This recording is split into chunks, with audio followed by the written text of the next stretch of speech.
네, 안녕하십니까. 박정호입니다. 6월 4일 장 마감 시황을 시작하도록 하겠습니다.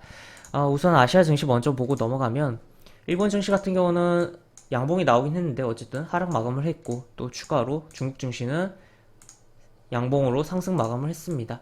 그러나 중국 증시 같은 경우는 시가를 출발을 한 이후에 상당폭 상승이 나왔었다가, 다 반납을 하고 거의 다 반납을 하고 소폭 올라가면서 마감을 한 하루였다라고 보시면 되겠고, 우리 증시도 그렇고 뭐 일본 뭐 중국 모두 공통적으로 자동차 쪽이 좀 강했던 하루였다. 우리 증시 같은 경우 아침에 오전에 굉장히 강한 흐름이 연출됐다가 미 증시에서의 그런 포드라든지 제너럴 모터스의 주가 흐름도 긍정적이었던 부분도 있었기 때문에 그랬다가 시장이 이렇게 밀리면서 같이 밀릴 만큼 상당히 밀리고 재차 오후에 좀 끌어당겨지는 흐름이 발생했었고, 그러한 끌어당겨지는 흐름으로 인해서 지수가 오후에 땡겨졌다라고도 해석을 해볼 수가 있겠죠. 하여튼 굉장히 뭐 기관 뭐 외국인도 그렇고 자동차 쪽에 좀 집중을 한 부분이고, 우리나라뿐만 아니라 해외에서도 그러한 부분이 발생한 거 아닌가.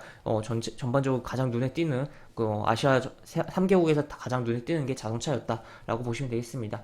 그런 가운데 우리 증시 보시면 다음 주에 일단 선물 옵션 동시 만기일이 있어요. 그리고 이제 내일 또 미국의 이제 고용 관련 지표 발표되는 것에 대해서도 생각을 해봐야겠고, 긍정적으로 나오면 나올수록 오히려 시장이 안 좋을 수가 있다. 이게 뭔 말이냐라고 봤을 때는, 이게 고용이 잘 나올수록 이제 테이퍼링을 앞당길 수 있고, 뭐 이제 금리 인상에 대한 우려가 커지는 부분이죠. 그렇기 때문에 그에 따라서 증시에 대한 출렁임이 발생을 할 수가 있겠다라는 거고, 지금 뭐 지수 차트적인 부분은 사실 어제 이야기해드린 부분에서 뭐 특별하게 뭐 추가로 뭐 크게 이야기할 건 없을 것 같은데, 하여튼 그 전에 이제 수급적인 상황부터 먼저 체크하고 넘어가 보면, 외국인 일단 매수를 했고, 기관이 보시다시피 금투가 6천원 넘게 매도를 했어요.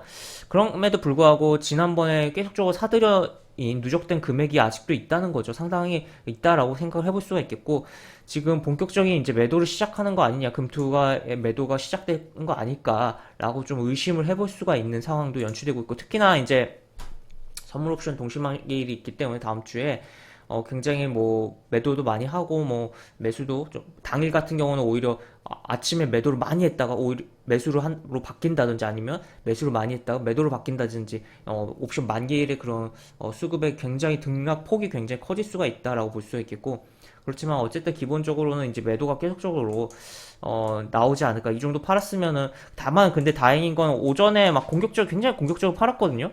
그러다가 어, 장중에 이제 6천원 넘게 매도가 찍혔다가 다시 조금 매도 규모가 감소했다가 다시 한번 뭐 증가를 한 부분이긴 한데, 하여튼 오전에 그런 속도 치고는 오늘 좀 덜 판 거 아닌가라고 생각이 듭니다. 그래서 오전에 그런 매도 규모에 대한 속도를 치면 한 1조 원 이상은 기본적으로 팔 걸로 생각이 됐는데, 생각보다 덜 매도가 나왔다라고도 좀 표현을 해볼 수가 있겠고, 어쨌든 계속적으로 주시를 해야 되는 대목이 금융투자, 그리고 당연히 우리 증시에 외국인의 영향력이 굉장히 크기 때문에 계속적으로 주목을 해보자라고 이야기를 드릴 수가 있겠습니다. 그리고 상승 하락 종목수 보면은 상승 종목보다 당연히 뭐 하락 종목이 시장이 별로였으니까 하락 종목이 많았던 하루였다라고 보시면 되겠고, 기본적으로 굉장히 뭐 시장이 뭔가 지루하고, 또 뭔가 오전의 흐름들이 그냥 쭉 이어진, 약간의 변동성은 발생했지만 전반적인 종목들에서 쭉 대부분의 종목들에서 쭉 이어진 흐름이지 않았나 싶기도 합니다. 하여튼 그렇게 볼 수가 있겠으며,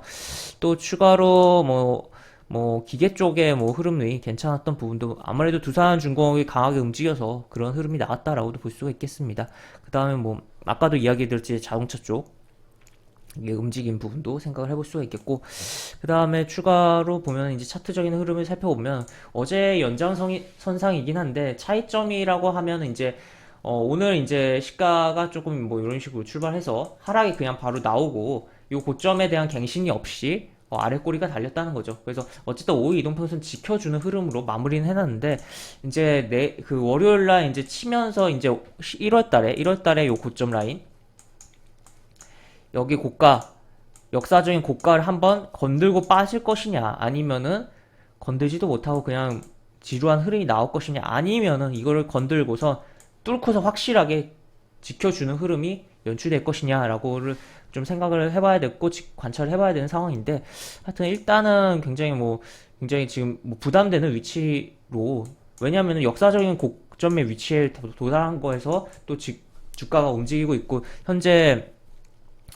미국이라든지 여러 미국의 증시도 지난번 같은 경우 하락이 나왔고 뭐 굉장히 시장에 대한 부분이 불확실성이 점점 뭐 커지고 있고 국내적으로도 그냥 이 차트만 봐도 굉장히 불확실성이 커지고 있는 부분이기 때문에 일단은 그러한 부분 굉장히 뭐 주의를 하면서 보자라고 이야기를 드릴 수가 있겠고 여기 결국에 넘어간다면 넘어가고 다 지지하고서 봐도 늦지 않는다 이거죠. 그렇기 때문에 너무 급하게 시장을 볼 필요성은 없지 않나 싶습니다. 이렇게 해서 만약에 여기 이렇게 다 넘기고 확실하게 넘기고 안착해서 다음 주에 흐름이 이어간다면 6월 뭐 6월 내지 뭐 7월 뭐 8월까지도 계속적인 랠리가 나올 수가 있는 부분이다라고 볼 수가 있겠고 그렇기 때문에 너무 급하게 시장을 보지 말고 일단 여기를 제대로 넘기는지만 좀 체크를 해보자. 장중에 넘겼다가 아니면 종가로도 넘겼다가 이런 식으로 무너질 가능성도 분명히 있다는 거 체크하면서 시장을 봐야겠다라고 볼 수가 있겠습니다. 그 다음에 추가로 코스닥 같은 경우는 결국엔 똑같은 이야기인데 여기 계속 요건데 지금 이제 일단 음봉으로 마감을 했고 가장 코스닥의 영향력이 큰 종목이 셀트리온 헬스케어죠. 셀트리온 헬스케어에 대한 그런 외국인과 기관의 매수가 꽤나 들어왔던 부분이고 결국 그 종목 움직이면서 그냥 지수로 움직였다라고도 표현을 해볼 수가 있겠는데 해당 종목이 어떻게 움직이냐에 따라서 천스닥의 언제 되는지 여부가 체크가 되겠고 그렇다면 계속적으로 셀트리온 헬스케어의 주가 행보를 보면서 코스닥 지수를 결국에 거의 비슷하게 갈 것이기 때문에 봐야 되지 않을까 싶으며 그 다음에 이런 흐름 속에서 계속적으로 뭐 중간중간 뭐 테마성 종목들이 움직이는 부분들이 있을 테니까 그런 것들 참고를 하시되 추격 매수하진 말자. 왜냐면 특히나 이제 오전에 이제 매수세가 많이 몰리고 움직임이 나오는 가운데서 물론 바로 그냥 치면서 수익을 바로 크게 줄 수도 있지만 잘못 따라 들어가면 바로 이제 오전에 이렇게 쳤다가 빠지면서 그냥 오전 고점에 물리고 하루 종일 회복이 안 되는 케이스들이 많이 발생을 했을 거거든요. 그렇기 때문에 최대한 추격 매수하지 말고 시장을 바라보자. 코스닥 태평 종목들을 살펴보자라고 볼 수가 있겠습니다. 그래서 이러한 부분들 체크를 해볼 수가 있겠고 하여튼 지금 오늘 뭐 금요일인데 기본적으로 금요일은 또 투심이 약할 수가 있는 부분이고 그런 전형적인 모습을 또 보여주지 않았나 싶기도 합니다. 그럼에도 불구하고 뭐 오늘 개인이 꽤 많이 매수한 부분도 꽤까지는 아니지만 어쨌든 어느 정도는 매수했다라고 볼 수가 있겠는데 이러한 매수 행보가 과연 시장에 긍정적으로 작용할지 도구로 작용할지 다음 주에 지켜봐야 되지 않을까 싶습니다. 그렇게 해서 시장에 대한 부분 오늘 뭐 주요 뭐 핵심 키워드라고 하면 결국 자동차 아닌가 싶기도 하고 그렇게 좀 정리를 해볼 수가 있겠네요. 이렇게 보실 수가 있겠고 영상 하단에 보시면 설명과 댓글 부분에 동일한 링크가 들어갑니다. 이 링크 타고 들어오시면 제가 운영하는 무료 카톡방으로 입장하실 수 있고 입장 시 여러가지 장 중에 시황 관련 코멘트 해드릴 부분이 있으니까 이 부분도 참고해보시면 많은 도움이 되지 않을까 싶습니다. 입장하시면 채팅방 상단에 공지글 꼭 읽어주시고 채팅 참여해주시기 바랍니다. 이상 박정우였습니다. 네, 감사합니다.